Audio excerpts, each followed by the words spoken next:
Assalomu alaykum barchaga. Men ismim Dr. Jamshid. Ushbu videoda men sizlarga sog'lom ovqatlanish o'zi nima va unga qanday qilib rioya qilish mumkinligi to'g'risida bir qancha ma'lumotlar bilan bo'lishib o'tmoqchiman. Inson hayotining asosiy vaqti bu ovqatlanishga tayyorlanish bilan o'tadi. Va shundan kelib chiqadigan bo'lsak, bizning sog'lig'imizga eng katta ta'sir qiladigan faktorlardan biri bu ovqatlanish tartibimiz va odatlarimiz ekan. Xo'p, ovqat bilan o'zi organizmga qanaqa mahsulotlar tushadi va u organizm sog'ligiga qanaqangi ta'sir ko'rsatadi. Buni bilish sog'lom ovqatlanish qoidalarini tashkil qilish uchun juda ham muhim ahamiyatga ega. Ovqat orqali biz asosan ikkita talabimizni qondiramiz. Birinchisi bu energiyaga bo'lgan talabimiz va ikkinchisi moddalarga bo'lgan talabimiz. Energiyani biz hayot faoliyatini ta'minlab turish uchun sarflaydigan bo'lsak, moddalardan foydalanib biz yangi hujayralarni sintez qilamiz. Nobud bo'lgan hujayralar o'rnini to'ldiramiz yoki hayotiy muhim bo'lgan jarayonlarni ta'minlab turamiz. Xo'p, energiya qanaqangi maqsadlarda ishlatiladi? Agar buni kengroq yoyadigan bo'lsak, birinchisi bu bazal metabolik energiya. Bazal metabolik energiya deb aytiladi va bu bizni kun davomida hech qanaqangi jismoniy harakat bajarmagan holatimizda hayot faoliyatimizni ta'minlab turish uchun sarflanadigan energiyaga to'g'ri keladi. Bazal metabolik energiya bizni tinch holatda yuragimizni urishi, nafas olishimiz, jigarlar, buyraklar funksiyasini ta'minlash uchun sarflanadi. Va ikkinchisi bu bizni jismoniy faolligimiz uchun sarflanadigan energiya. Jismoniy faollik energiyasi deb belgilab qo'yadigan bo'lsak, shartli ravishda bu insonni qanchalik aktiv hayot kechirishiga qarab turib, turli insonlarda turlicha bo'ladi. Va mana shu ikkala energiyaning yig'indisi bizda ovqatdan olinadigan energiyaga bo'lgan talabimizni tashkil qiladi. Ikkinchisi bu moddalarga bo'lgan ehtiyojimizni qondirish. Inson organizmida organik moddalar, mikroelementlar, vitaminlar va shuningdek o'simlik tollalari deb aytiladigan mahsulotlardan iborat bo'lgan ovqat qabul qilinadi. Organik moddalar energiya hosil qilish va sintez jarayonlarida qatnashadi. Shulardan oqsillar sintetik jarayonlarda qatnashadigan bo'lsa, yog'lar va uglevodlar energetik funksiyani bajaradi. Yog'larning 1 grammidan 9,3 kilokaloriya energiya ajratib chiqadigan bo'lsa, uglevodlardan 4,1 kilokaloriya energiya ajralib chiqadi. Oqsillar bor-yu parchalanadigan bo'lsa, ular ham energiya hosil qiladi va ushbu energiyaning miqdori 1 gram oqsildan 4,1 kilokaloriyaga teng. Demak, biz ovqat iste'mol qilyapmiz va mana shu ovqatning tarkibida oqsillar, yog'lar va uglevodlar bor. Qabul qilgan mahsulotlarimizning ma'lum bir qismini sintez uchun sarflab yuboradigan bo'lsak, qolgan qismini energiyaga bo'lgan ehtiyojlarimizni ta'minlash uchun sarflab yuboramiz va bu yog'larni parchalash orqali yoki uglevodlarni parchalash orqali amalga oshiriladi. Demak, bularni biz organik mahsulotlar deb belgilaydigan bo'lsak, ikkinchi qism mikroelementlar. Mikroelementlarga biz kaliy, magniy, rux, kalsiy kabi moddalarni misol qilib keltirishimiz mumkin. Ularning funksiyasi va hayot uchun muhimligi darajasi to'g'risida boshqa videolarda gaplashib o'tamiz. Keyingi biz ovqat orqali qabul qiladigan mahsulotimiz bu vitaminlar hisoblanadi. Vitaminlar ham inson hayot faoliyatini ta'minlash uchun muhim ahamiyatga ega va ular bir qancha turlarga bo'linadi va ularning funksiyasi turli xil. Shuning uchun buni ham boshqa videolarda gaplashib o'tamiz.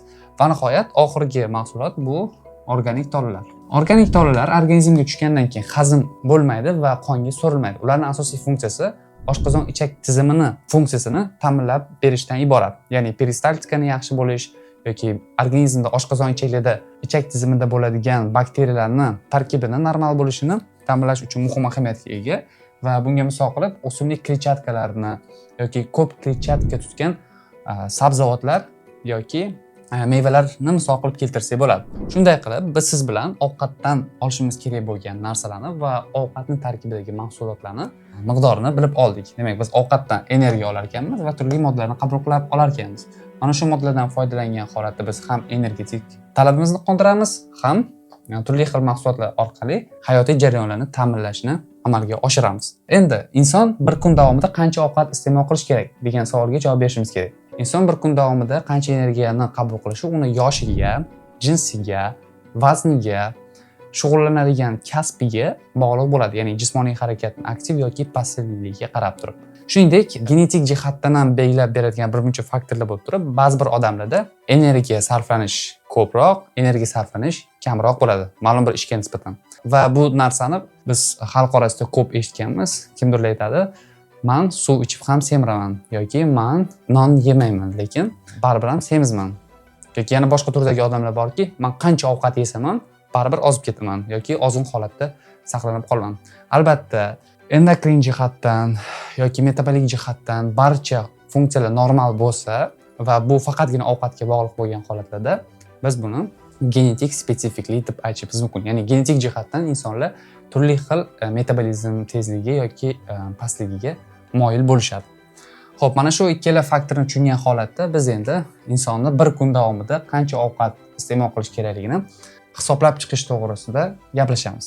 Xo'p, bir kun davomida insonni sarflaydigan energiyasini hisoblab topish uchun biz turli xil formulalardan foydalanishimiz mumkin.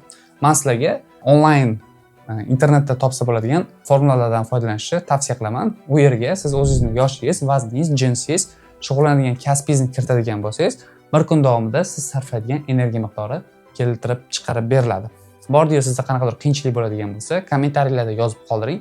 Men sizga bir kun davomida iste'mol qilishingiz kerak bo'lgan energiya miqdorini hisoblab yozib beraman.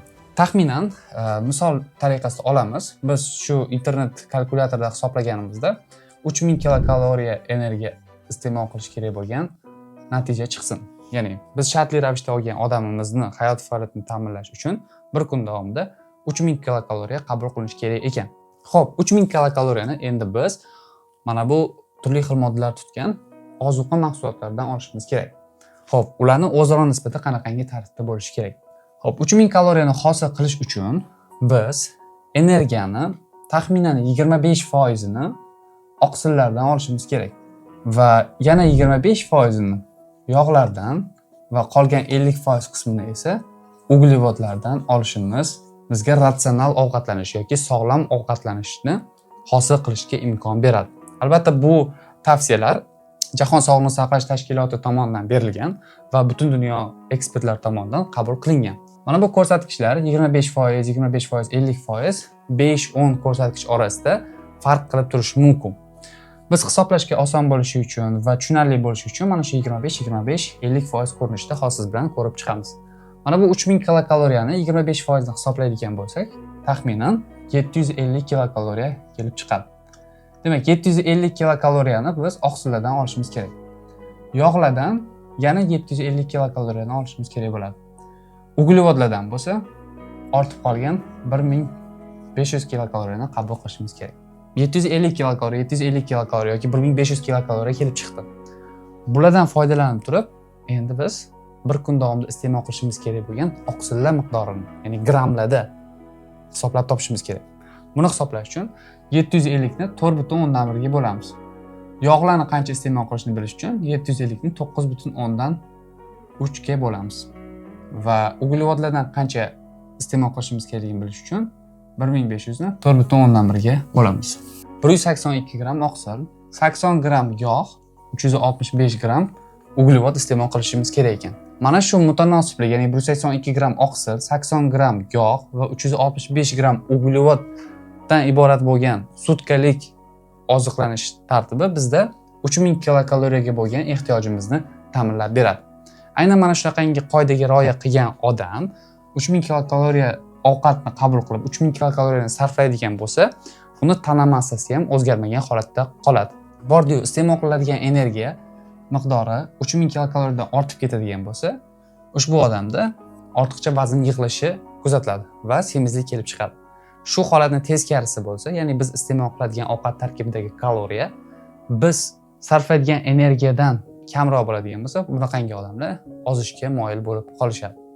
Umuman olganda bir qarashda hozirgi formulalar, bu hisoblab chiqishlar birmuncha qiyin tuyulgan bo'lishingiz mumkin. Lekin agar siz o'zingiz misolda bir marta hisoblab ko'radigan bo'lsangiz, sutka davomida siz o'zingiz sarflashingiz kerak bo'lgan energiya, iste'mol qilishingiz kerak bo'lgan energiyalarni yaxshi tushunib olasiz va bu sizni keyinchalik tana massangizni nazorat qilish uchun yoki qanaqadir kasallik holatlaringiz bo'lsa, qandli diabet bo'ladigan bo'lsa, metabolik sindrom bo'ladigan bo'lsa, insulinga rezistentlik, yurak ishemik kasalligi yoki qonda yomon sifatli yog'larning to'planib qolishi holatlari kuzatilgan bo'lsa, shularni o'zingiz nazorat qilishingizga imkon beradi.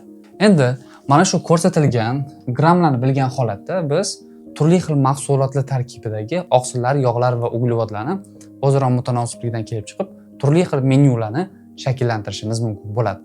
Va mana shu menyularning sifati sizni sog'lig'ingizni ta'minlab turish uchun asosiy omil bo'lib xizmat qiladi.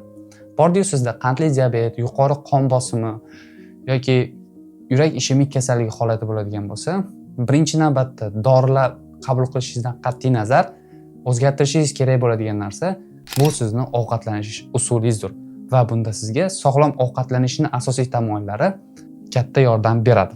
Bordiyu sizga foydali ma'lumotlar berilgan bo'lsa, ushbu videoga like bosing va kanalimizga obuna bo'ling. O'zingizning sog'lig'ingizga befarq bo'lmang va bizni kuzatishda davom eting. Xayr, salomat bo'ling.